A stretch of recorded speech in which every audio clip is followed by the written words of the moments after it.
اگلے چند سال بعد آپ خود کو کہاں دیکھتے ہیں؟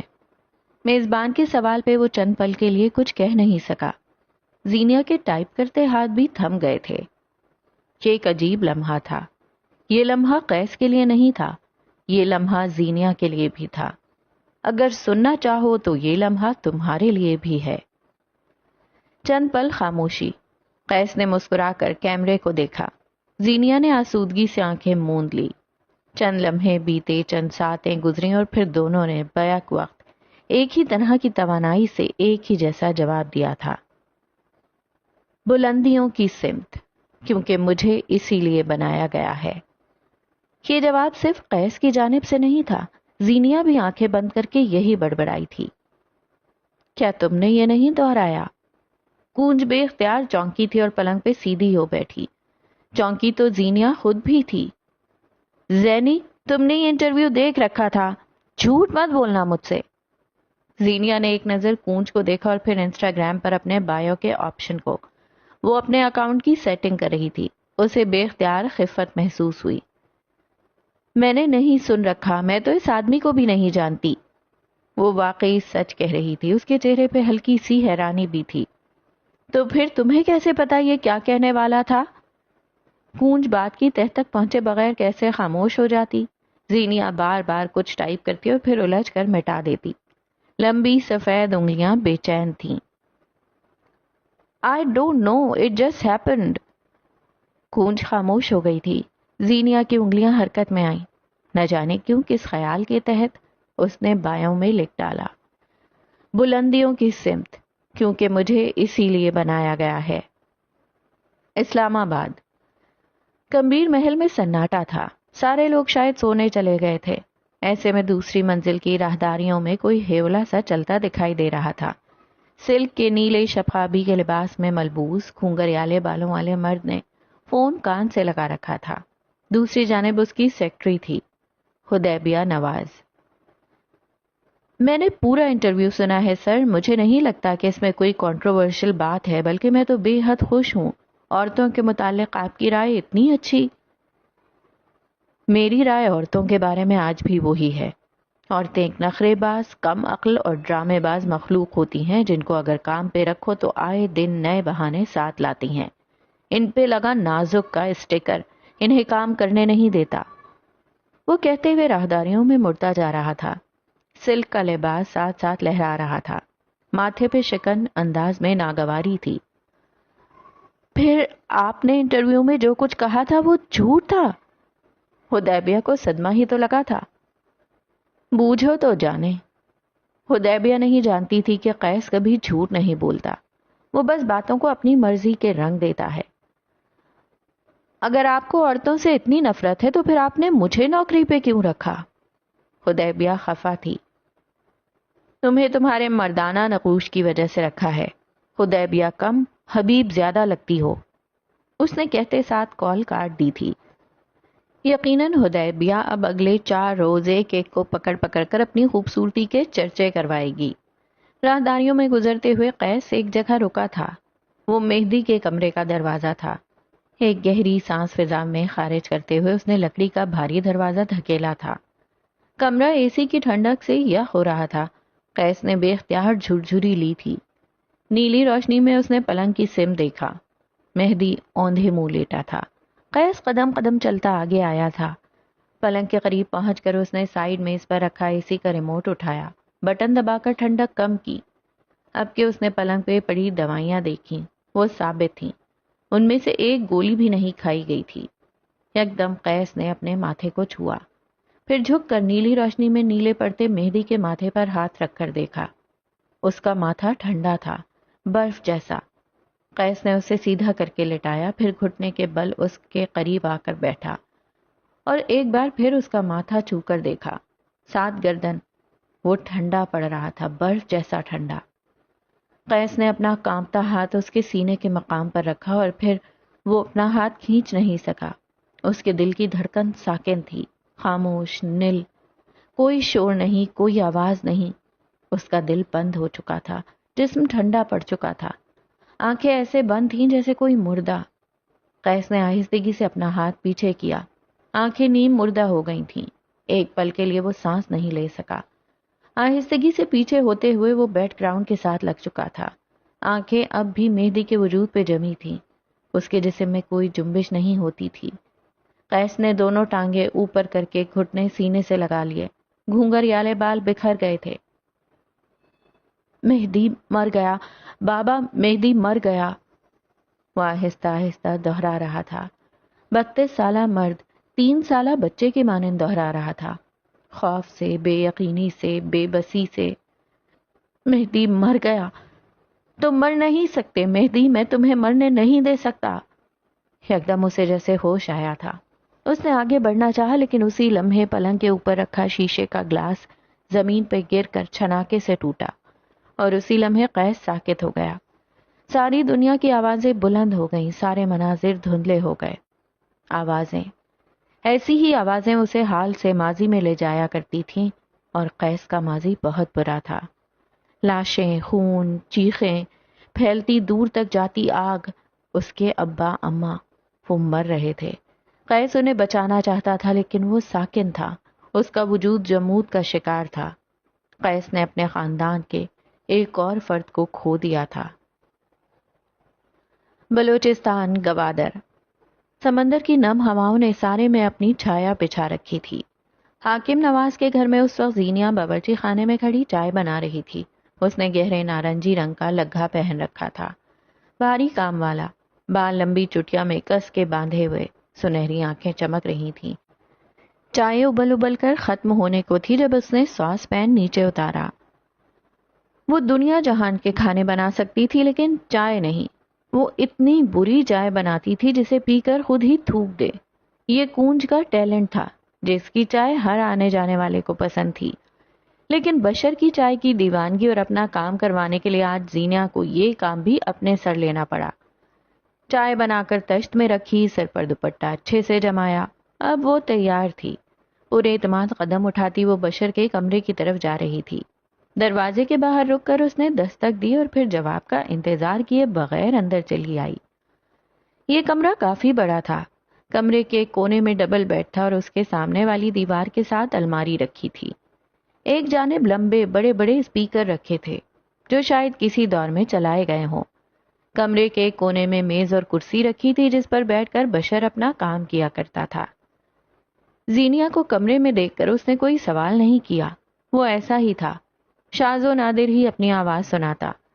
زینیہ نے بیڈ کی سائڈ ٹیبل پر چائے کا کپ رکھا اور خود بشر کے سامنے بیٹھ گئی۔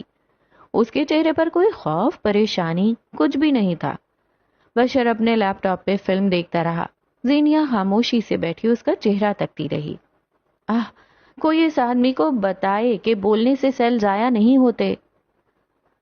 ادا بھائی، مجھے ایک بات کرنی تھی۔ بشر نے اپنی نظریں اٹھا کر اسے دیکھا، بولا اب بھی کچھ نہیں۔ اس کی آنکھیں کونج جیسی تھیں، پلکیں مڑی ہوئی۔ انسٹاگرام پہ میری فوٹوگرافی دیکھ کر ایک ٹریول گروپ کے مینیجر نے مجھ سے رابطہ کیا ہے۔ وہ ٹھہر ٹھہر کر بول رہی تھی۔ بشر فوراً سے پہلے سیدھا ہوا تھا۔ وہ اپنے بھائی موڈ میں آ گیا تھا۔ مینیجر؟ یہ کون ہے؟ لڑکا ہے؟ مجھے دو، موبائل دیکھ لیتا ہوں۔ وہ فوراً سیدھا ہوا۔ بس آ گیا وہ مشرقی مردوں والی جلد بازی پہ۔ ادا پوری بات تو سن لو۔ لڑکی ہے مینیجر، بات ہوئی ہماری۔ ان کا گروپ 3 دن بعد گوادر آ رہا ہے۔ وہ چاہتے ہیں میں ان کے لیے فوٹوگرافی کروں، 40,000 دیں گے۔ تم ابا سے بات کر لو، بس 3 دن کا کام ہے، اور نہ بول دو فوراً، بلکہ یہاں دو اپنا موبائل، میں خود نہ بول رہا ہوں۔ بشر 2 ٹوک انداز میں بولا تھا۔ اس کا چہرہ بے حد سنجیدہ ہو گیا تھا۔ مجھے فرق نہیں پڑتا 40,000 دیں یا 40 لاکھ، لیکن ابھی میں اتنا بے غیرت نہیں ہوا کہ تم غیر مردوں کی تصاویر کھینچو۔ ابا سے پہلے تو میں منع کر رہا ہوں۔ اس کا چہرہ سرخ ہوتا جا رہا تھا۔ کاش ہمارے مرد غیرت کا اصل مفہوم سمجھ لیں۔ تم میرے ساتھ چلنا ادا، بس ہر روز 2 گھنٹے کا کام ہوگا، اور بس مجھے پیسوں کی ضرورت ہے ادا، بات کو سمجھو۔ زینیہ اب زور دے کر کہہ رہی تھی۔ زینیہ، میں نہ کہہ چکا ہوں نا، سمجھ نہیں آ رہی؟ اب کے بشر ذرا سختی سے بولا تھا۔ یہاں گونج ہوتی تو اس کی جان ہوا ہو جاتی، لیکن زینیہ ڈھیٹ تھی۔ پتھر اپنی جگہ سے ہل سکتا تھا، لیکن وہ نہیں، سو ڈٹی رہی۔ غضب خدا کا، اب تم میرے سامنے غیر مردوں کی تصویریں کھینچو گی اور میں بغیرتوں کی طرح کھڑا رہوں گا. پتہ نہیں کیسے کیسے لوفر لڑکے آ رہے ہوں گے. اس نے ہاتھ جھلایا. غصہ، سخت غصہ آ رہا تھا اسے. تمہیں مجھ پہ اعتبار ہے کہ نہیں؟ آج تو اپنا شہر ہے ادا، کل میں کسی اور شہر پڑھنے جاؤں گی.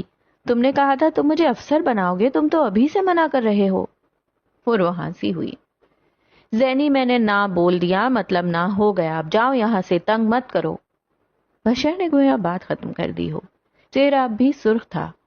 زینیا کو انسٹاگرام کی اجازت دے کر ہی غلط کر دیا تھا. زینیا چند لمحے اسے دیکھتی رہی. اس کا ذہن ایک چلتی پھرتی مشین تھا. وہ اٹھی، ایک اچٹتی سی نگاہ بشر پہ ڈالی. ابا تمہارا رشتہ طے کر رہے ہیں، بدلے میں کون وہاں جائے گا تم جانتے ہو؟ الفاظ سیسے کی مانند چبھے تھے بشر کو. وہ اپنی جگہ شل رہ گیا. لب ہلکے وا تھے. ایک وقت وہ تھا جب تم نے لالا رخ کے لیے سٹینڈ نہیں لیا، اور آج تم میرے لیے سٹینڈ نہیں لے رہے. تم صرف محبت میں ناکام مرد نہیں ہو ادا، تم ہر تعلق میں ناکام ہو.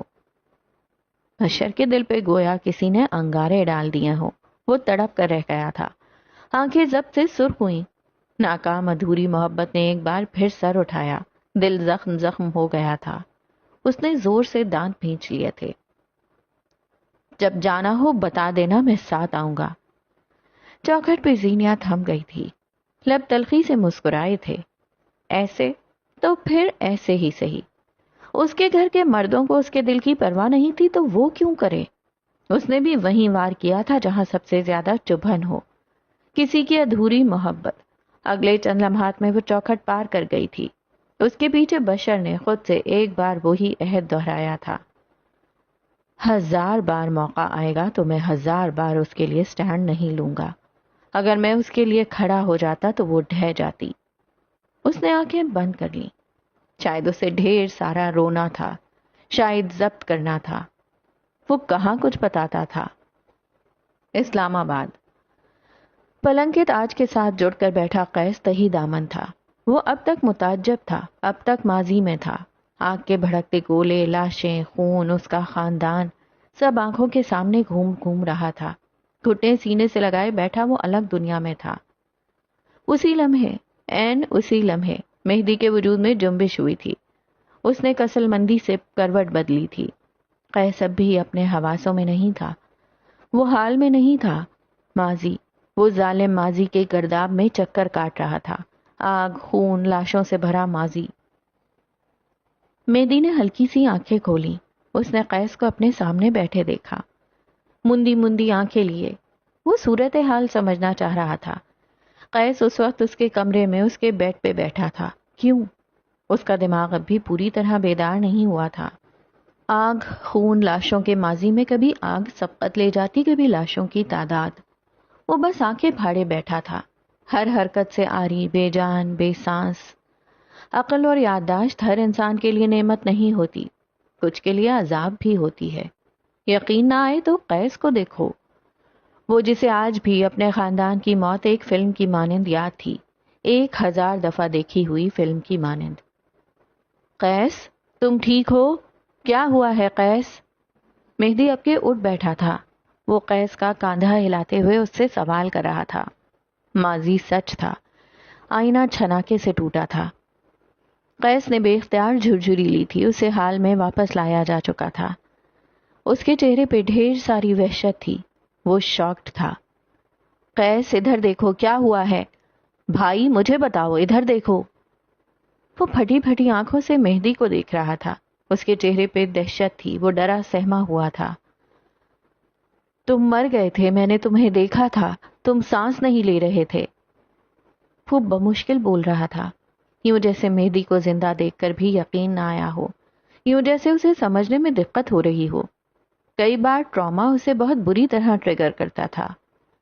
مہدی اسے ترحم سے دیکھ رہا تھا. دل کا گلٹ مزید گہرا ہونے لگا. وہی تو تھا قیس کی اس حالت کا ذمہ دار. میں زندہ ہوں قیس، بالکل ٹھیک، تمہارے سامنے ہوں، ادھر دیکھو، مجھے دیکھو، ہاتھ لگا کر دیکھو مجھے.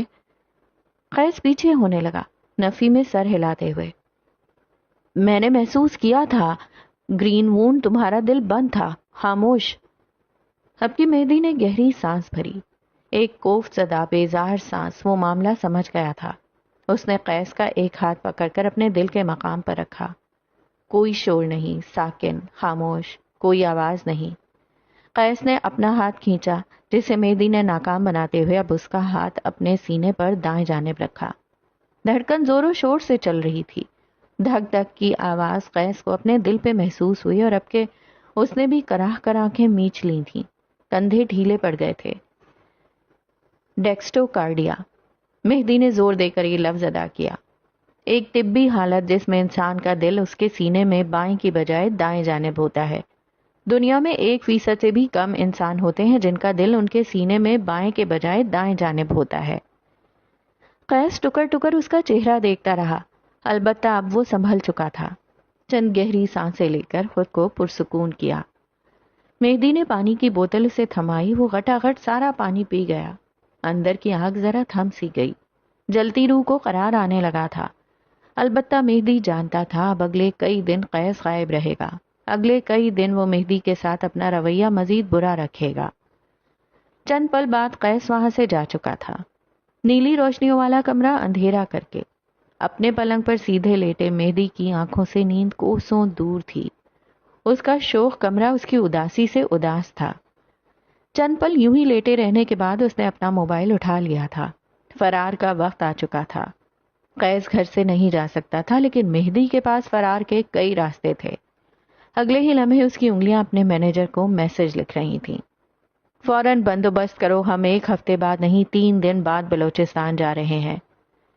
میسج لکھ کر اس نے موبائل سینے پہ ڈال دیا۔ کوفت ایک بار پھر سر چڑھ رہی تھی۔ زوں زوں کی آواز سے اس کا موبائل تھر تھرایا تھا۔ مہدی نے اب کے بیزاری سے موبائل اٹھایا۔ سفید روشنی چہرے پر پڑنے لگی۔ اسے کچھ انسٹاگرام اکاؤنٹس کے لنک بھیجے گئے تھے۔ وہ کسی صورت انہیں چیک نہ کرتا، لیکن بے کلی ایسی تھی کہ اس نے اپنی ٹیم کے اکاؤنٹ باری باری چیک کرنا شروع کیے۔ فوٹوگرافر کے لیے کسی اسکائز آرنٹ دا لمٹس کا اکاؤنٹ مینشن تھا۔ مہدی نہ چاہتے ہوئے بھی مسکرا دیا تھا۔ جو کوئی بھی تھا، اس نے اچھے خاصے کوٹ کو اپنے رنگ میں ڈھال لیا تھا۔ اس نے اکاؤنٹ کھولا۔ بایو میں چھوٹا سا زینیا حاکم لکھا تھا۔ نائس نیم۔ وہ سراہتے ہوئے اب اس کی فیڈ چیک کرنے لگا تھا۔ آسمان، پرندے، درخت، چھوٹے معصوم بچے، گرتا ہوا پانی، کڑتی ہوئی چائے، کتابیں، لائٹس، بلا شبہ اس نے ہر ایک چیز کی ایک بے مثال تصویر اتاری تھی۔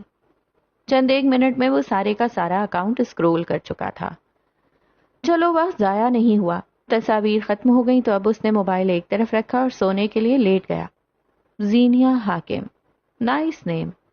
ایک بار پھر اعتراف کر کے اس نے آنکھیں بند کر لی تھیں۔ وہ سونا چاہتا تھا۔ اگلا دن قیسم کی شیشوں والی عمارت اپنی شان سے کھڑی تھی۔ بادلوں کا نیلا سایہ جب شیشوں پر پڑتا تو شیشے نیلے ہونے لگتے۔ پہلی منزل ویسی ہی تھی، پرشور، مصروف، بے صبر۔ البتہ دوسری منزل آج قدرے پرسکون تھی، گنگناتے مسرور امپلائیز۔ تیسری منزل پہ قیس کا آفس تھا۔ سرمئی اور نیلی دیواریں قیس کو کام کرتے ہوئے دیکھ رہی تھیں۔ اس کا آفس صاف اور کشادہ تھا۔ نیلی دیواریں جن پہ مختلف شاہکار مصوری ٹنگی تھی، ایک جانب کتابوں کا ریک۔ قیس کے دائیں طرف والی دیوار پہ گلاس وال تھا، یہاں سے سارا شہر نظر آتا تھا۔ یہ قیس کی پسندیدہ جگہ تھی۔ وہ سفید ڈریس شرٹ میں ملبوس تھا، کوٹ اسٹینڈ پہ لٹکا رکھا تھا، گھونگریالے بال ماتھے پہ گر رہے تھے۔ گندمی رنگت شیشوں سے آتی دھوپ کی وجہ سے دمک رہی تھی۔ اس کے ہاتھ میں پینسل تھی، سامنے ڈھیر سارے پنے جن پہ اس نے شاید کوئی خاکہ بنایا تھا، لیکن پسند نہیں آیا۔ ایسے ہی کچھ کاغذات زمین کی نظر ہوئے پڑے تھے۔ انتشار لفظ اس کی اس حالت کے لیے چھوٹا تھا۔ دفتر دروازے پہ دستک ہوئی۔ صاف ستھری رنگت اور زنانہ 2 پیس میں ملبوس حدیبیہ اندر آئی۔ اس نے بال جوڑے میں باندھ رکھے تھے، کس کے باندھا گیا جوڑا، پیروں میں سیاہ ہیلز تھیں، چہرہ پرسکون سا تھا۔ وہ اچھی دکھتی تھی۔ براق سر آئے ہیں باس، آپ سے ملنا چاہتے ہیں۔ حدیبیہ اور قیس کو دیکھ کر لگتا تھا جیسے ان دونوں کے درمیان بہت کچھ ہے، کوئی رومانوی تعلق نہیں، کچھ مشکوک، عجیب سا۔ اگر وہ اندر آیا تو تم برخاست ہو۔ قیس نے سر نہیں اٹھایا. اگر آپ مجھے برخاست کر دیں تو میری زندگی کے آدھے غم ختم ہو جائیں گے. پلیز یہ نیک کام ضرور کیجیے گا. وہ بول کر بادب سی ہٹ گئی. قیسم میں آپ قیس سے کچھ بھی کہہ سکتے ہیں. قیس، باس، بڈی، جو آپ کا دل چاہے. لیکن اگر قیسم میں آپ نے قیس کی مرضی کا کوئی کام نہیں کیا تو پھر جو قیس کا دل چاہے. مرحبا حبیبی. ہکتی خوشگوار آواز پہ قیس نے کوفت سے آنکھیں بند کر لی تھیں، لیکن نو وارد کو جیسے فرق ہی نہ پڑتا ہو. مسکراتے ہوئے اس نے قدم اندر رکھا. بغیر جرابوں کے سفید اسنیکر، دھاری دار سلیکس. اب نظر اٹھا کر دیکھو تو اس نے سفید گول والی شرٹ کے اوپر دھاری دار کوٹ پہن رکھا تھا. وہ مناسب قد کاٹ کا آدمی تھا. رنگت سانولی تھی، گہری سانولی. بال سیاہ سیدھے. اس کی آنکھیں عربی تھیں. وہ آدھا عرب تھا. اس کی ماں عرب تھی اور باپ پاکستانی. تم سے ملے صدیاں بیت گئی تھیں تو میں نے سوچا ملاقات کا سدے باب کیا جائے. اس کے لہجے میں عربی عنصر آتا تھا. شاید اس نے زندگی کا زیادہ حصہ ماں کے ساتھ گزارا تھا. قیس نے گہری سانس خارج کی، پینسل کو میز پہ رکھا اور آنکھیں براق کے چہرے پر گاڑ دیں. روسی کہاوت ہے، ملاقات کی دو ہی شرطیں ہوتی ہیں، خون ملتا ہو یا پھر خیالات. کیا پتا ہمارا خون ملتا ہو. براق جان بوجھ کر پراسرار ہوا. قیس مسکرا کر میز پہ آگے کو ہوا. میرے خاندان میں تمہیں پیدا کرنے جیسی غلطی کوئی کر نہیں سکتا، یقین ہے مجھے. براق نے اس کی بات کا برا نہیں منایا. وہ میز کے پار دوسری کرسی پر آ کر بیٹھا، چہرہ ہتھیلی پہ گرایا. اگر تم مجھ سے ایسی دل دکھانے والی باتیں کرو گے تو میرا دل زخمی ہو جائے گا اور پھر میری 10 گرل فرینڈز مل کر میری چارہ جوئی نہیں کر سکیں گی. وہ آدھا عرب آدھا پاکستانی تھا، لیکن لڑکیوں کے معاملے میں وہ پورا انگریز تھا. چند دن قبل تو تمہاری 11 گرل فرینڈز تھیں. قیس کاغذ سمیٹتے ہوئے بولا تھا. براق نے کندھے جھٹکے. ایک سے بریک ہو گیا. اس نے میرے بلوور ہیش ٹیگ کو جوائن نہیں کیا. تبھی اسی لمحے مجھے الہام ہو گیا، جو عورت آپ کا ہیش ٹیگ آگے نہیں بڑھا سکتی وہ آپ کے ساتھ آگے کیسے بڑھے گی. بریک اپ کی یہ وجہ خاصی فالتو اور بیکار ہے، تمہاری طرح. قیس اب لیپ ٹاپ کو اپنے سامنے کر چکا تھا. صاف اشارہ تھا کہ وہ مصروف ہے. یہ فالتو اور بیکار نہیں بلکہ جدید اور بہترین وجہ ہے، بالکل میری طرح. صبح صبح قیسم میں اپنے منحوس قدم رکھنے کی وجہ بتاؤ براق حنیف. قیس نے ناگواری سے ٹوکا تھا. لیپ ٹاپ کی اسکرین پہ چند تصاویر ابھر رہی تھیں. مہدی کے یونان کی سیاحت کی تصاویر. جانے وہ کیا ڈھونڈ رہا تھا. چند دن قبل تم نے مجھ سے ایک فیور لی تھی. یقیناً تمہارا جوڑ میرے احسان میں ڈوبا ہوگا. کندھے اس بوجھ سے تھک رہے ہوں گے، سو اب میں تمہارے کندھوں سے بوجھ کم کرنے آیا ہوں. کتنا خیال ہے نا مجھے لوگوں کا. اس کا بس نہیں چلتا تھا کہ اپنی تعریف کرتے کرتے یہیں دم توڑ دے. کام بولو. قیس تصاویر کو دیکھتے ہوئے بول رہا تھا. مہدی کے آس پاس بس اس کے دوست تھے، اس کی ٹیم تھی اور چند سیاح. کہیں بھی کچھ بھی قابل غور نہیں لگ رہا تھا. تمہاری ملازم ماریا ظفر، وہ بی کیو پروجیکٹ میں ہمارے ساتھ کام کرے گی. بی کیو پروجیکٹ قیس اور براق کے درمیان طے پایا تھا، جس میں قیسم اور 20 کلیکشن کے ڈیزائنرز مل کر کام کرنے والے تھے. یہ اگلے سال عید الفطر کا تحفہ تھا. قیس کی انگلیاں لیپ ٹاپ پہ تھم گئی تھیں. اس نے چہرہ اٹھا کر براق کو دیکھا جو اپنی بڑی بڑی آنکھوں سے اسے ہی دیکھ رہا تھا.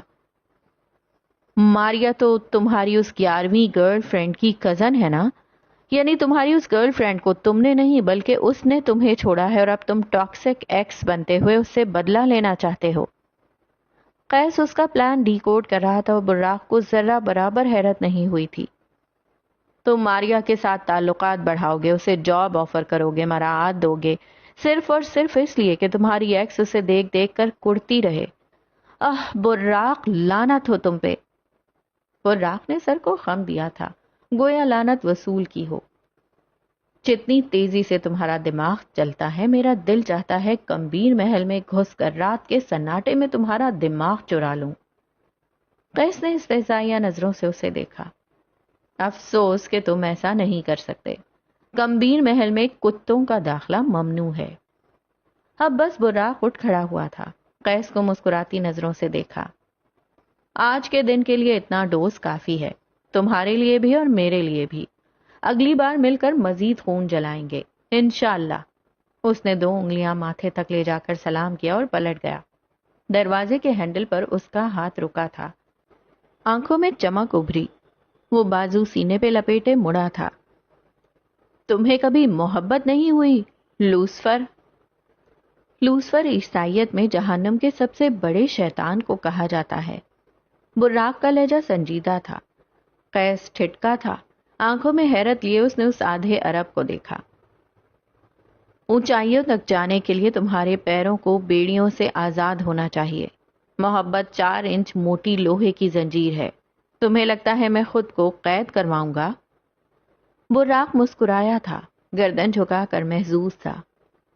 آسمان کی بلندیوں تک جانے کے لیے ایک زینہ ہوتا ہے، اور محبت اس زینے پہ لگا دیمک۔ تمہیں لگتا ہے میں ایک دیمک زدہ سیڑھی چڑھوں گا؟ براق کی آنکھوں میں اس پل عجیب سا تاثر تھا، وہ قیس کو بولتے ہوئے سنے گیا۔ مرد یا تو کامیاب ہو سکتا ہے یا پھر محبت کر سکتا ہے، دونوں کرے گا تو ہاتھ سے کچھ نہ کچھ پھسل جائے گا۔ آخر میں اس کا لہجہ بیزار ہو گیا تھا۔ براق نے لمبی گہری سانس لی۔ اگر تم نے محبت کی ہوتی تو تم جانتے کہ مرد کا کسی عورت کے پاس بار بار جانا اور اچھے برے طریقے اپنا کر اسے حاصل کرنا ٹاکسیسٹی نہیں، محبت ہے۔ بول کر وہ دروازہ کھول کر باہر نکل گیا تھا۔ قیس نے استہزاء سے سر چھٹکا۔ محبت مائے فٹ۔ نیلی دیواروں نے اس کے ساتھ سر چٹکا تھا۔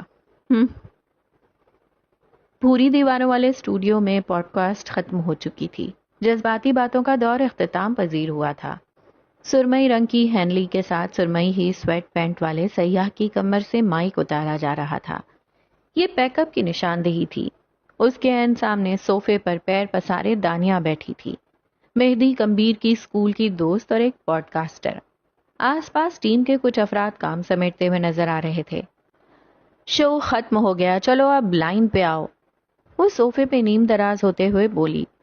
مہدی نے اچنبھے سے اسے دیکھا تو اس نے اضافہ کیا، تم نے کہا اگلے 10 سال تک تم شادی نہیں کرنا چاہتے، کسی کو اپنی زندگی میں جگہ نہیں دینا چاہتے، اس کا کیا مطلب ہوا؟ دانیہ اسے غور سے دیکھ رہی تھی۔ میں بتا چکا ہوں، فی الحال اپنی بکٹ لسٹ دیکھنی ہے، پھر اس بارے میں بھی سوچ لیں گے۔ مائک ہٹ گیا تو وہ بھی آرام دہ انداز میں صوفے پر بیٹھ گیا۔ چہرے پر البتہ تھکاوٹ کے آثار تھے۔ وہ تو دنیا کو بتایا ہے نا، مجھے سچ جاننا ہے، کمیٹڈ ہوتے ہوئے تم شادی کیوں نہیں کرنا چاہتے؟ وہ اپنے بال اونچی پونی سے آزاد کر رہی تھی۔ مہدی ہلکا سا مسکرایا۔ مجھے ذمہ داریاں پسند نہیں۔ تم سوچو، صرف ایک لڑکی ہر وقت میرے ساتھ میرے کمرے میں ہوگی، وارڈروب میں اس کا حصہ ہوگا، اس کے لیے پلان کینسل کرنے پڑیں گے، اس کی پسند سے کھانا کھانا ہوگا، وہ ناراض ہو تو منانے کے لیے جتن کرنے پڑیں گے، اور کسی کے نخرے بھی برداشت کرنے ہوں گے۔ مجھے نہیں لگتا میں یہ کر سکتا ہوں، لیکن مجھے لگتا ہے تم یہ کر سکتے ہو۔ وہ بضد ہوئی۔ تمہارے خوابوں میں، وہ اسی کے انداز میں بولا۔ اوہ پلیز، وہ جھلائی۔ تم یہ سب نہیں کرنا چاہتے کیونکہ تم ڈرتے ہو کہ اچھے سے کر سکو گے یا نہیں۔ خود تو دنیا اور مسائل سے بھاگتے رہتے ہو، اس کی صورت ایک بیک پیک کا اضافہ ہو جائے گا۔ لیکن ایک بات یاد رکھو، ہر لڑکی ایک جیسی نہیں ہوتی، کچھ لڑکیاں بوجھ بانٹ لیتی ہیں۔ کیا پتا وہ تمہیں اسپیس دے، جو حصہ تم اس پہ کھولنا نہیں چاہتے وہ اس کے متعلق بات ہی نہ کرے۔ مہدی کمبیر نے جھرجھری لی۔ جس سے میں کمیٹڈ ہوں کم از کم وہ ایسی نہیں ہوگی، اس لیے مجھے شادی کرنی ہی نہیں ہے۔ ایک لڑکی کو دیکھ دیکھ کر بور ہو جاؤں گا۔ پھر بچے پیدا کر لینا، نئے چہروں کا اضافہ، انہیں دیکھ کر اچھا لگتا رہے گا۔ بچے اور میں، صاف صاف کہو اپنے پیر میں بیڑی باندھ لوں اور ان نئے چہروں کو دیکھ کر مجھے اچھا لگے گا؟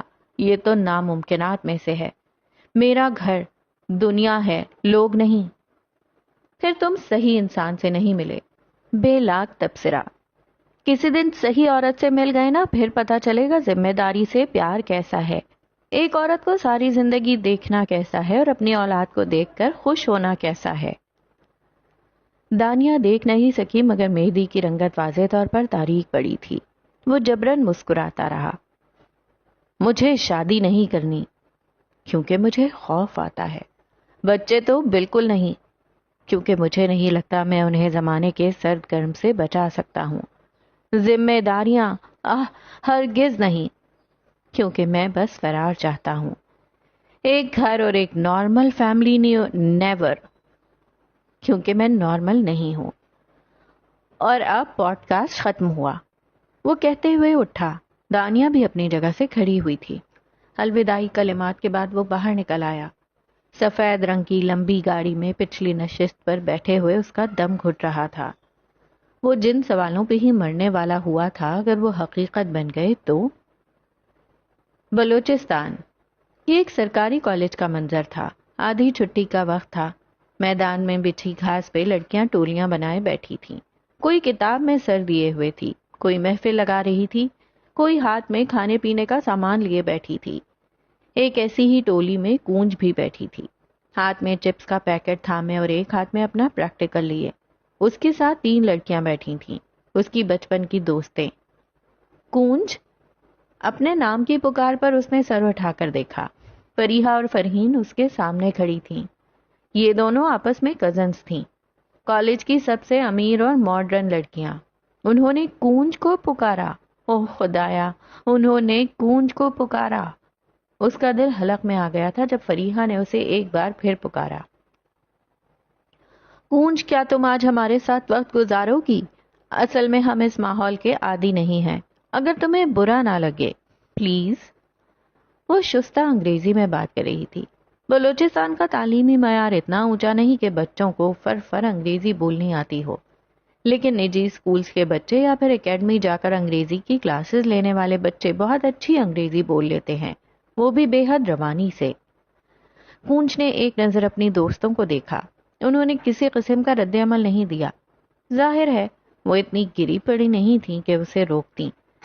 اپنی دوستوں کے درمیان سے یوں اٹھ کر جانا اسے برا لگا تھا، لیکن وہ ایک سادہ نہ نہیں کہہ سکی تھی۔ وہ کہہ ہی نہیں سکتی تھی۔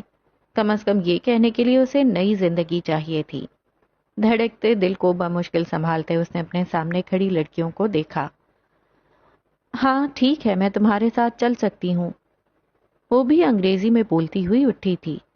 وہ زینیہ حاکم سے ٹیوشن لیتی تھی، اس لڑکی سے جسے آئے دن نت نئی زبانیں سیکھنے کا شوق تھا۔ بھلا اسے انگریزی بولنے میں کیا دقت ہوگی؟ فریحہ اور فرحین اسے کینٹین لے آئی تھیں، پلاسٹک کی کرسیاں اور بینچ رکھ کر بیٹھی ہوئی لڑکیاں، اور بھاگ بھاگ کر چاٹ سموسے لاتا عدیل بھائی۔ وہ کالج میں ہی چاٹ اور سموسے بناتا تھا، 30-35 برس کا مسیح نوجوان۔ ایسی ہی ایک میز اور کرسیوں پر وہ تینوں بھی آ کر بیٹھی تھی۔ کونج کو بے اختیار اپنا آپ چھوٹا لگنے لگا تھا۔ فریحہ جب ہاتھ ہلا ہلا کر بات کرتی تھی تو اس کے سفید ہاتھ، خوبصورت ہاتھ دیکھ کر کونج کا جی چاہتا کہ اپنے ہاتھوں کو کہیں چھپا دے۔ سرخ نیل پالش والی اس کی لمبی سفید انگلیاں، ان کے بڑھے ہوئے ناخن، وہ کسی ٹی وی کی اداکارہ جیسی تھی، ٹپ ٹاپ۔ جب فرحین اپنے سرخ انار جیسے گالوں پر ہاتھ رکھتی تھی تو کونج خواہ مخواہ یہاں وہاں دیکھنے لگتی تھی۔ اس کے پھٹے ہوئے خشک گال اسے شرمندہ کر رہے تھے۔ کاش وہ زمین میں گڑ جاتی، کاش وہ کچھ دیر قبل ان کو بس ایک نہ بول دیتی۔ اچھا کونج، تمہارا نام بہت یونیک ہے، اس کا بھلا کیا مطلب ہوا؟ آخر یہ انگریزی کے علاوہ کیوں بات نہیں کرتی تھیں؟ فریحہ کی بات سن کر اسے کوفت ہوئی۔ کونج نے گہری سانس بھری۔ چلو، آخر کار اس کے پاس کچھ تو نیا تھا۔ میرا نام ایک پرندے کے نام پہ رکھا گیا ہے۔ یہ پرندہ سائبیریائی ہوتا ہے، یخ موسم کی وجہ سے پاکستان آتا ہے۔ اس کا قیام بلوچستان اور سندھ میں ہوتا ہے۔ محبت اور وفا کا پرندہ۔ کیا وہ کالا بھی ہوتا ہے؟ اس لیے پوچھ رہی ہوں کیونکہ تمہارا رنگ تھوڑا بلیک سا ہے نا؟ فریحہ نے اب کی بار اردو میں پوچھا تھا۔ کونج کو لگا تھا اس نے کچھ غلط سن لیا ہو، اس کے کان سن ہو گئے تھے، وہ پلک تک نہ جھپک سکی۔ کیا یہ اتنا ذاتی حملہ اتنا براہ راست اسی پہ کیا گیا تھا؟ اور اگر کیا گیا تھا تو اس کے الفاظ حلق میں کیوں اٹکے تھے؟ اس نے کچھ کہا کیوں نہیں؟ آس پاس بیٹھی ساری لڑکیوں نے مڑ مڑ کر دیکھا تھا۔ فریحہ کی آواز نہ جانے کیوں بلند ہوئی تھی۔ کونج جیسے اب تک متعجب ہو. اسے یقین ہی نہیں آ رہا تھا کہ بھری محفل میں اسے اس کے رنگ کا تانا دیا گیا ہے. آنکھیں بھرنے لگی تھیں. اس نے کچھ کہنا چاہا لیکن الفاظ حلق میں پھنس گئے. ذرا فاصلے پر ایک میز کے گرد بیٹھی لڑکی سخت تیش سے سارا معاملہ دیکھ رہی تھی. اس کا قد چھوٹا تھا، نقوش مناسب. واپس کونج کی طرف آؤ تو وہ اب تک شل سی تھی. وہ بے حد خوبصورت پرندہ ہوتا ہے. اس نے بھری بھری آنکھوں سے اٹک اٹک کر بالآخر جواب دیا. کئی لڑکیوں نے اسے ترحم سے دیکھا تھا، کئی نے آنکھوں ہی آنکھوں میں کسی بیوٹی کریم کا مشورہ دے ڈالا. اب کونج کی آنکھیں جلنے لگی تھیں. فریحہ اور فرحین کی آنکھوں میں صاف استہزاء تھا. یہ اس روز کلاس میں انہیں نوٹس نہ دینے کا نتیجہ تھا. اوہ اچھا، لیکن پھر تو یہ نام تمہارے ساتھ میچ نہیں کیا. وہ خوبصورت اور تم تمہارا رنگ تھوڑا. فریحہ کی بات کسی نے بیچ میں اچک لی تھی. اب بس اس سے برداشت نہیں ہوا تھا. فریحہ، تم نے کہا تھا وہ سرخ اسکارف تم نے لاہور سے لیا ہے نا؟ کوئی تھی جو چھوٹے قد مناسب نقوش والی لڑکی جو بازو سینے پہ باندھے معصومیت سے فریحہ کو دیکھ رہی تھی. میں نے کہا تھا، کیا مطلب؟ میں نے وہیں سے لیا ہے. فریحہ نے اپنی بات پہ زور دیا. پستہ قد لڑکی نے سر ہلایا اور اپنے بستے کو کندھے سے اتار کر اپنا موبائل نکالا. چند انگلیاں دبا کر اس نے ایک تصویر کھولی. کسی چھوٹے سے ٹھیلے کی تصویر تھی جہاں سرخ اسکارفز کا ڈھیر سجا تھا. ساری لڑکیاں اب انہیں دیکھ رہی تھیں. کون سا سموسا، کون سی چاٹ، سب کو سب کچھ بھول گیا تھا. کل لنڈے بازار گئی تھی میں، ایسے ڈھیر سارے اسکارف تھے، سیم ٹو سیم. ویسے یار اب تم بھی کیا کرتی ہو؟ باتیں اتنی بڑی بڑی اور تمہارا اسٹائل تو لنڈے جیسا ہے. ایسے 4 اور اسکارف لائی ہوں، 50 کے ایک. جس کو چاہیے پیسے ساتھ لائے. اب سے ہم بھی فریحہ اور فرحین جیسی ڈریسنگ کریں گے. وہ بولنے پہ آئی تو بولتی چلی گئی. آ جاؤ کونج، ایک تمہارے لیے بھی ہے. اس نے کونج کو دیکھا، ایک جتاتی نگاہ مجمع اور ان 2 رئیس زادیوں پہ ڈالی اور آگے بڑھ گئی. فریحہ اور فرحین تو اب تک اسی شوق میں تھیں کہ ان کے ساتھ ہوا کیا ہے. انہوں نے تو کونج کو اپنی بے عزتی کا بدلہ لینے کے لیے بلایا تھا. آخر یہ لڑکی کون تھی؟ کونج اٹھ کھڑی ہوئی تھی. وہ اس پستہ قد لڑکی کے پیچھے نہیں گئی، اسے نہیں جانا تھا. وہ کس حق سے جاتی؟ نہ وہ دوست تھی نہ دشمن. وہ دونوں بس ایک دوسرے کو غیر مشروط فیورز دینے کی عادی تھیں. پستہ قد لڑکی وہی دینے آئی تھی. کرسی سے اٹھتے وقت کونج کے قدم لڑکھڑائے تھے لیکن وہ رکی نہیں. ہاں، اسے اپنے رنگ کی وجہ سے سبکی محسوس ہوتی تھی لیکن کسی نے آج تک محسوس کروائی نہیں تھی.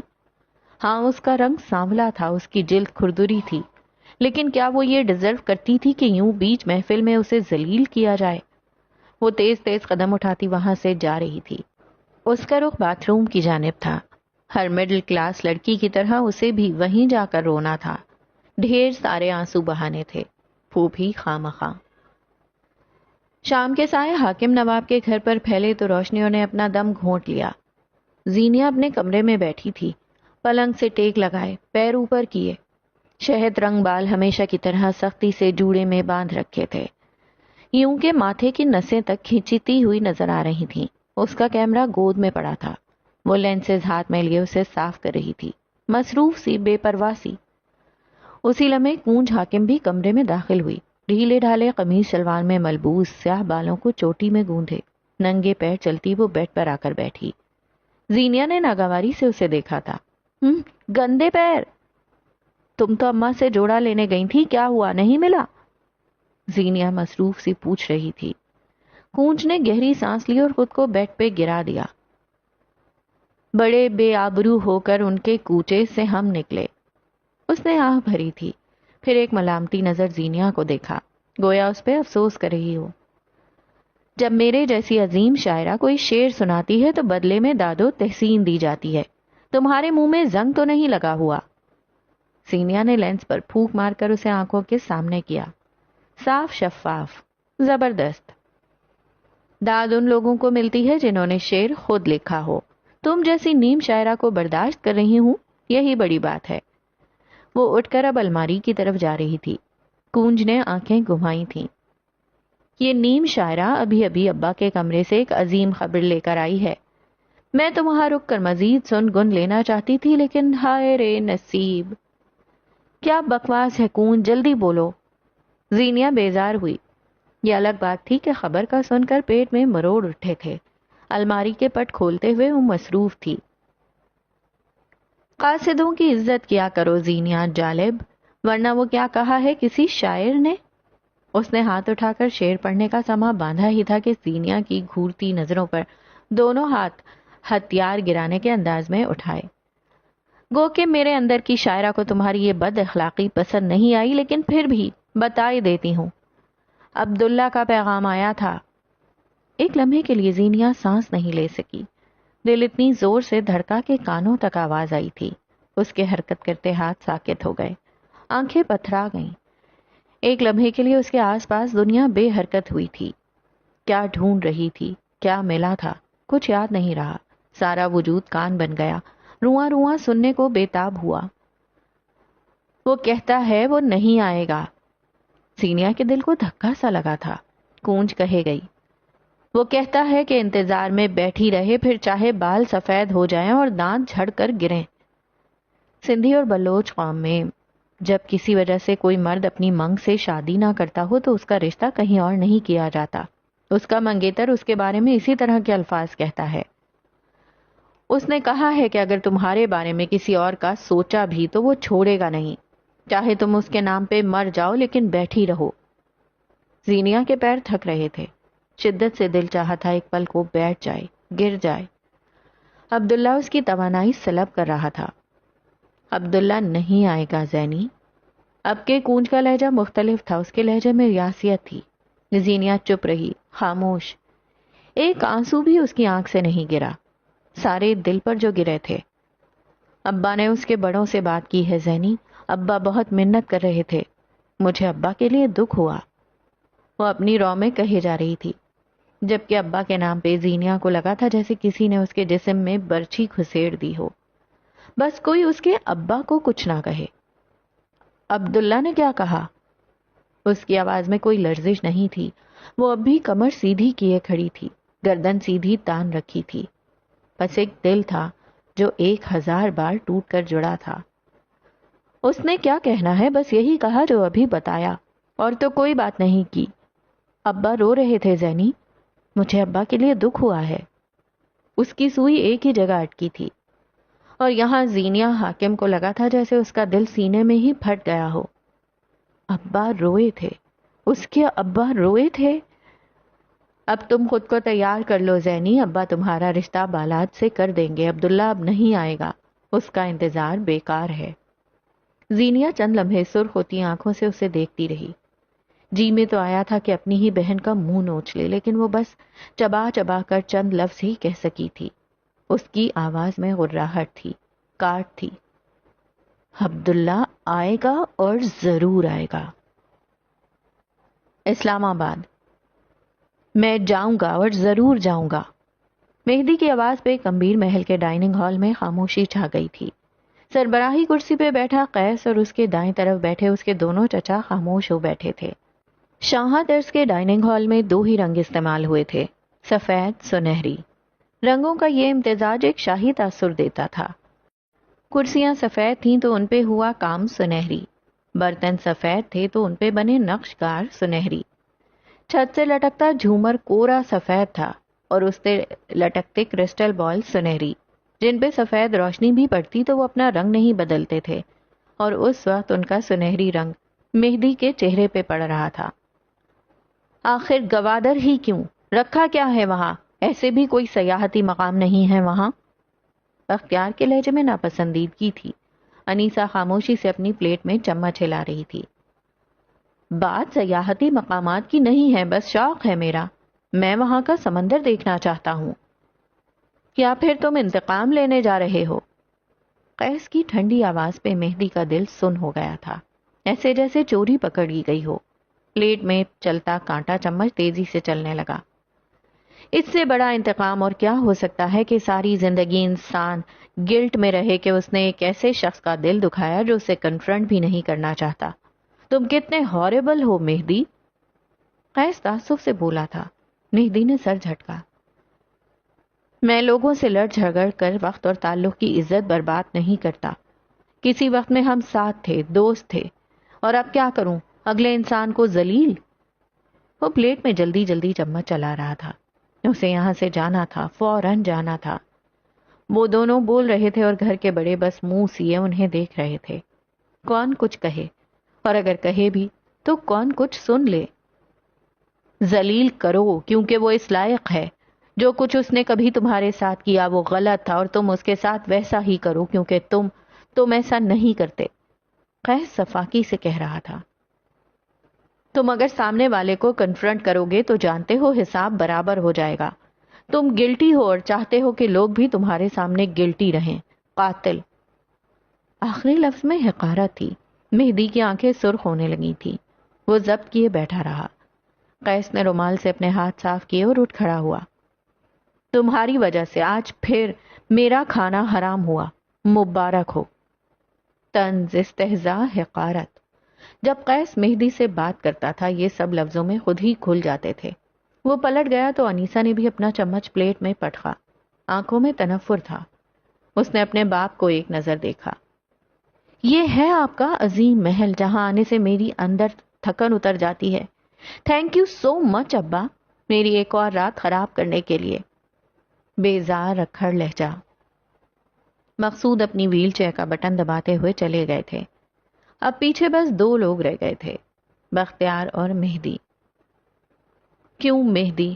آخر کیوں ایسا کرتے ہو؟ تمہیں قیس پر ترس نہیں آتا؟ اب کیا بچا ہے جو اس سے چھین لو گے؟ مہدی گمبھیر نے زخمی نظروں سے انہیں دیکھا تھا. وہ کہنا چاہتا تھا کہ بچا تو اس کے پاس بھی کچھ نہیں.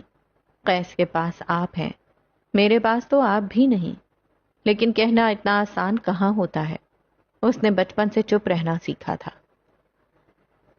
اگلی بار ایسا کچھ نہیں ہوگا، اس نے بمشکل کہا. اسے عادت تھی ہر الزام اپنے سر لینے کی. اسی لمحے اس کا فون بجا تھا، غیر شناسا نمبر. خیر یہ اس کے لیے کوئی نئی بات نہیں تھی. وہ کال اٹینڈ کرتے ہوئے اٹھ گیا تھا. سفید سنہری ڈائننگ ہال اپنی ناقدری پہ ماتم کنا تھا. بلوچستان، گوادر. زینیا اپنے کمرے سے ننگے پیر باہر آئی تھی. اس کے چہرے پہ وحشت سی تھی. آنکھیں سرخ پڑ رہی تھیں. گردن کی نسیں تک باہر کو ابھر رہی تھیں. دل گویا سینے میں ہی زخم زخم ہوا تھا. عبداللہ کو کھونے کا خیال بھی اسے جامد کر دیتا تھا. برآمدے میں ہی واقع ابا کے کمرے سے چند آوازیں بلند ہو رہی تھیں. وہ دبی دبی آواز میں غرا رہے تھے. زینیا بغیر دیکھے بھی جانتی تھی کہ اس کی اماں خوف اور ادب سے منہ سیے کھڑی ہوں گی. ابا کی بلند آواز زینیا کو باہر تک آ رہی تھی. 23 سال کی ہو گئی ہے زینیا، اب تک گھر پہ بٹھا رکھا ہے میں نے، صرف اس آسرے میں کہ ایک دن وہ آئے گا اور اپنی منگ سے شادی ضرور کرے گا. اب کیا کروں؟ ہاں بتاؤ مجھے، کیا کوئی طریقہ بچا ہے؟ کیا ہے کوئی آسرا؟ ان کا لہجہ بے حد سخت تھا. کیا پتا وہ آ جائے، تھوڑا انتظار کر لیتے ہیں. اماں کی ہلکی آواز آئی تھی. بلوچستان میں منگنیاں ہونا اور ٹوٹ جانا ملک کے باقی صوبوں کی طرح کوئی بڑا مسئلہ نہیں ہوتا. ہاں البتہ کچھ علاقوں میں اسے بے حد برا مانا جاتا ہے. ہر گھر میں بچپن سے کسی کی منگنی طے نہیں ہوتی. ہاں مگر کچھ گھروں میں اب بھی ایسا ہوتا ہے. ان واقعات کی تعداد 3% ہے، لیکن یہ ہے. چھوٹے خاندان ان مسائل سے جلدی نکل آتے ہیں، لیکن بڑے خاندان چونکہ طاقتور ہوتے ہیں لہٰذا وہاں ان مسائل کو بہت بڑا سمجھا جاتا ہے. کہانیاں یوں بھی معاشرے کے ان مسائل پر لکھی جاتی ہیں جو کہ خواہ کم تعداد میں ہو لیکن مسئلہ ایسا ہو کہ لوگ اپنی بے ذائقہ زندگی میں اسے مکمل طور پر محسوس کریں. کہانی میں جن رسم و رواج اور روایات کا ذکر ہے وہ معاشرے کی قلیل سی تعداد کی کہانی ہے. اسے کہانی ہی سمجھا جائے، اس کے ذریعے تمام صوبے کو جج نہ کیا جائے. جہنم میں گیا انتظار. وہ پوری قوت سے دہاڑے تھے.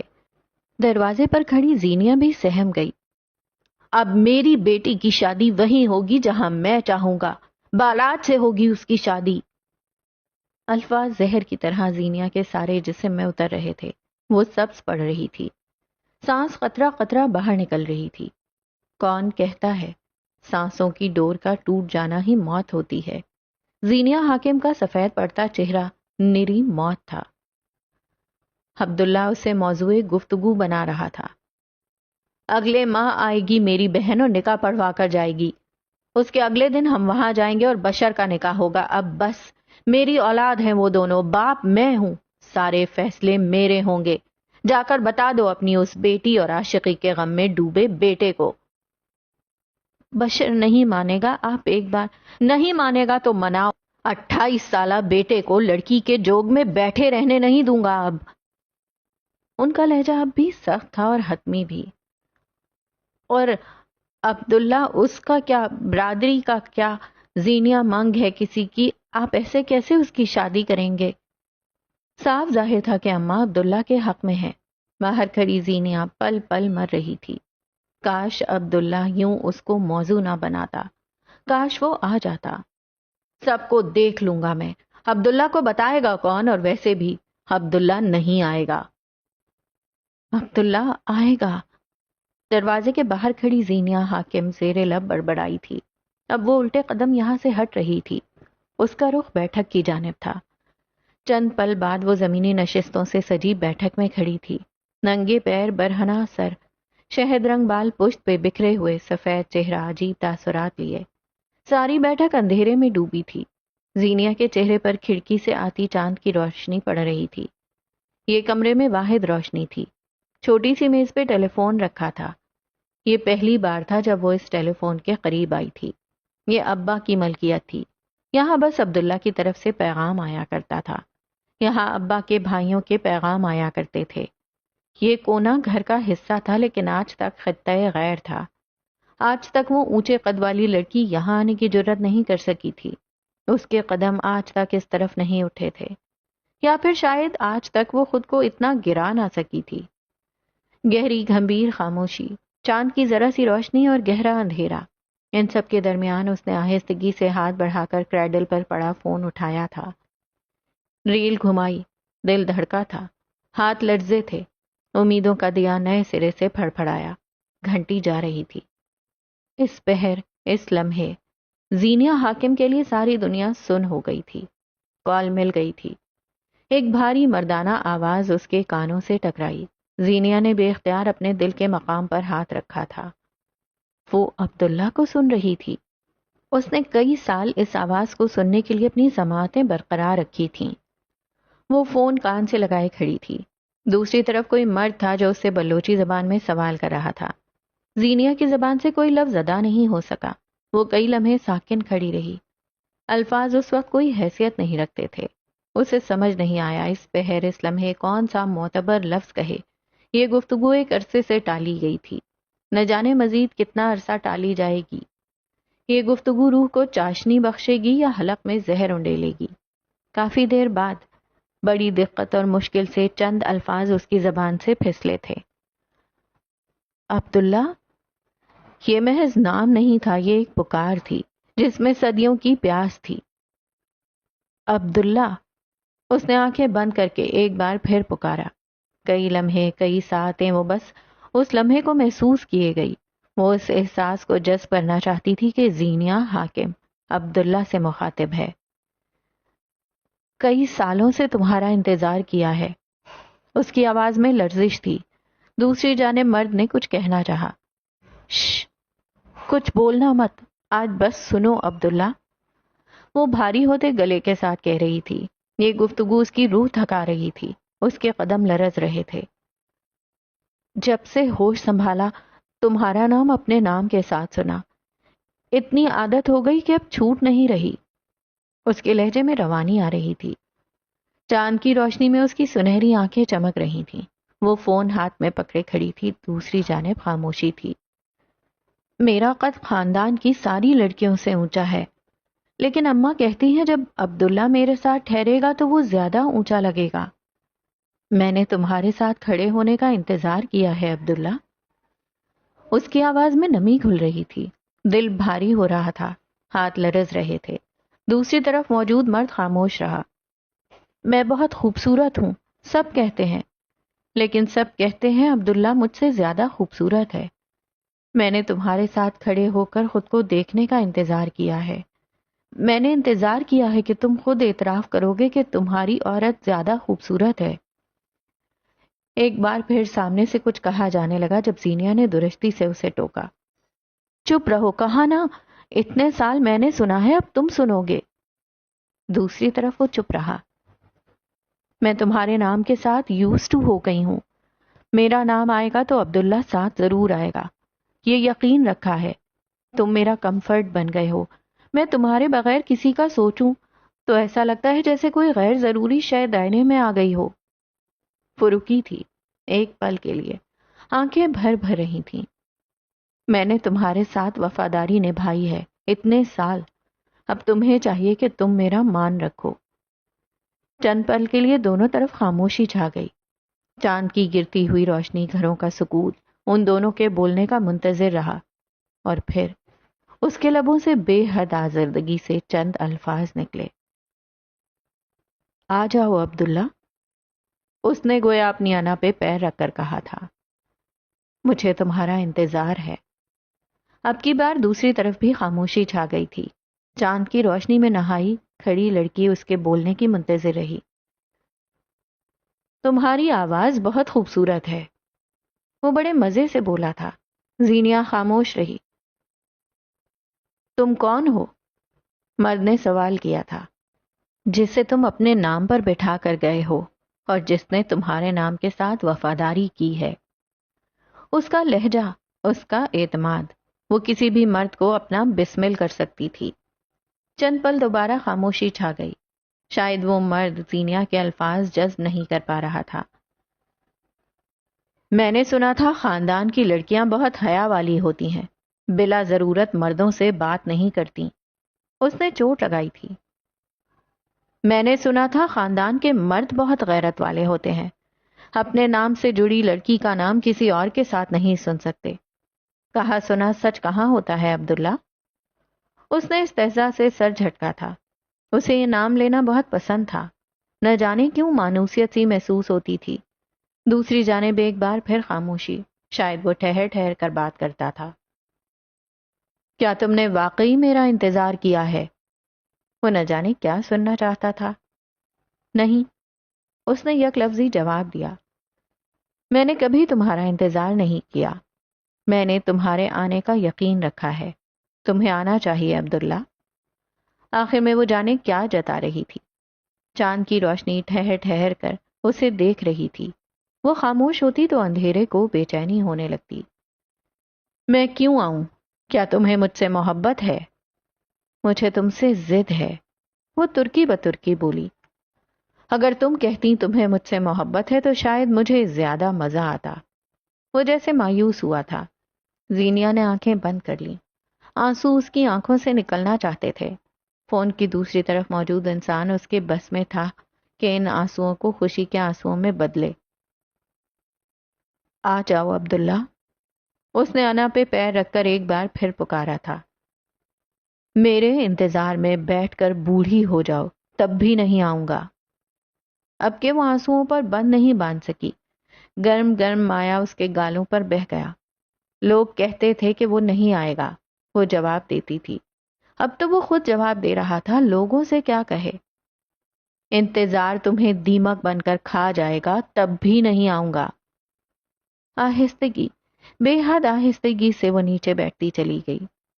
کمر تھک کر ٹوٹ چکی تھی، ہمت ختم، حوصلہ زائل، اعصاب کمزور۔ اب مزید وہ کھڑے نہیں ہو سکتی تھی۔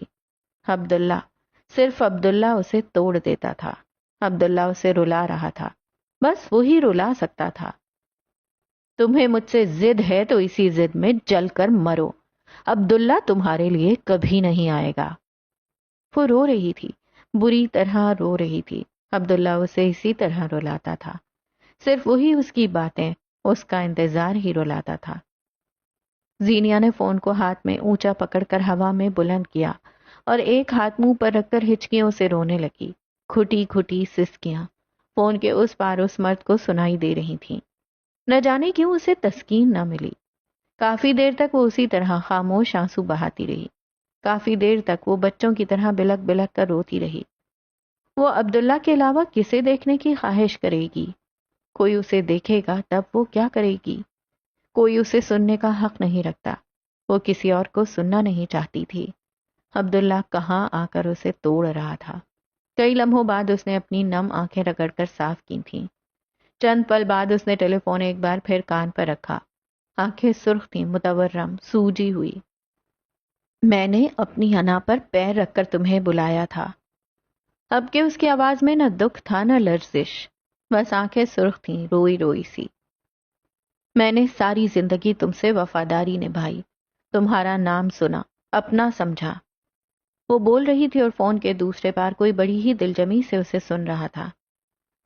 تمہیں نہیں دیکھا تھا تو کسی کو نہیں دیکھا، تمہیں نہیں سنا تو کسی کو نہیں سنا، لیکن تم نے مجھے عرش سے اٹھا کر فرش پر پھینکا ہے، لیکن میں دوبارہ تم سے آنے کے لیے نہیں کہوں گی، ٹھیک ہے؟ درست؟ میں بس تمہیں کبھی معاف نہیں کروں گی۔ تم اتنی مضبوط نہیں ہو جتنی بنتی ہو۔ سفاک ظالم تبصرہ۔ میں ذرا بھی مضبوط نہیں ہوں، میں ٹھیٹ ہوں عبداللہ۔ میں ان لڑکیوں میں سے نہیں ہوں جو ایک مرد کے آسرے پر بیٹھے بیٹھے خود کو تباہ کر لیں گی۔ مجھ پہ سب سے زیادہ حق میرا ہے۔ میں اب کبھی تمہارا انتظار نہیں کروں گی، اب آؤ گے تب بھی میں تمہارے لیے نہیں ہوں گی۔